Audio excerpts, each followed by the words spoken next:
महाराष्ट्र की सियासत में समय समय पर तूफान आता रहता है। कभी शिवसेना तो कभी एनसीपी अपनों की बगावत की शिकार होती रही है। कभी कभी तो ऐसा हुआ है कि ऐन मौके पर ही अपनों ने पूरा बना बनाया खेल ही बिगाड़ दिया। ऐसी ही राजनीति से सरकार तो बदली ही, उसके बाद पूरे विधानसभा की तस्वीर भी बदल गई। सुबह तक तो अजीत पवार विपक्ष के नेता थे, शाम होते होते वो महाराष्ट्र के डिप्टी सीएम बन गए। एक बार तो इस झटके से एनसीपी पूरी तरह हिल गई। उधर भतीजे की दगाबाजी से शरद पवार गुस्से से लाल हो गए। कभी खुद की पवार पॉलिटिक्स से महाराष्ट्र की सियासत से भूचाल लाने वाले शरद पवार आज खुद असमंजस में दिखाई दिए। शरद पवार ने कुछ ही दिन पहले 2019 में 3 दिन की फडणवीस अजीत सरकार को लेकर बयान दिया था। उन्होंने पहली बार ये स्वीकार किया था कि जो रातों रात सरकार गठन का घटनाक्रम हुआ था, उसकी जानकारी उन्हें थी। शरद पवार ने कहा था कि इसे आप मेरा जाल समझें या जो भी, लेकिन 2 जुलाई को जो घटनाक्रम हुआ उससे शरद पवार खुद जाल में उलझ गए हैं।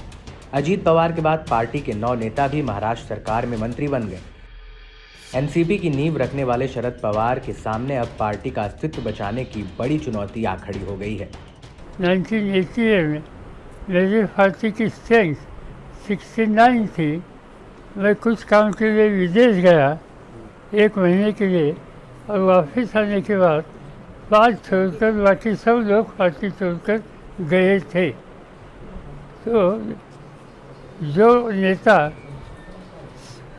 59 का नेता था वो 5 का नेता हो गया। इतनी मेरी हालत हुई थी, मगर मुझे कोई चिंता नहीं थी। मैंने पूरा महाराष्ट्र घुमा कर लोगों को मिलकर एक अलग माहौल पैदा किया, और जब चुनाव हुआ तब जो हमारी स्ट्रेंथ थी वो रही, सब लोग चुनकर आ गए। और जब छोड़कर गए, इनमें से 3 या 4 छोड़कर बाकी सब डिफीट हो गए। उधर बीजेपी इस समय महाराष्ट्र में अपने खेमे को और मजबूत करने में जुटी है।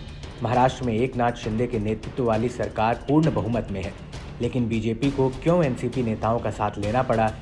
माहिरों की माने तो शिवसेना के अगर 16 विधायक अयोग्य ठहराए गए तो सरकार अल्पमत में न आए, और दूसरा, विपक्ष अगर एकजुट होता है तो भी सरकार पूर्ण बहुमत में रहे। तीसरा कारण बीएमसी चुनाव हो सकता है। बता दें कि शिवसेना की ओर से 16 विधायकों को अयोग्य करार देने के लिए स्पीकर से शिकायत की गई थी। सुप्रीम कोर्ट ने भी स्पीकर को इस मुद्दे पर जल्द फैसला लेने को कहा था। ऐसे में एनसीपी नेताओं का साथ आना महाराष्ट्र सरकार के लिए बड़ा फायदा साबित हो सकता है।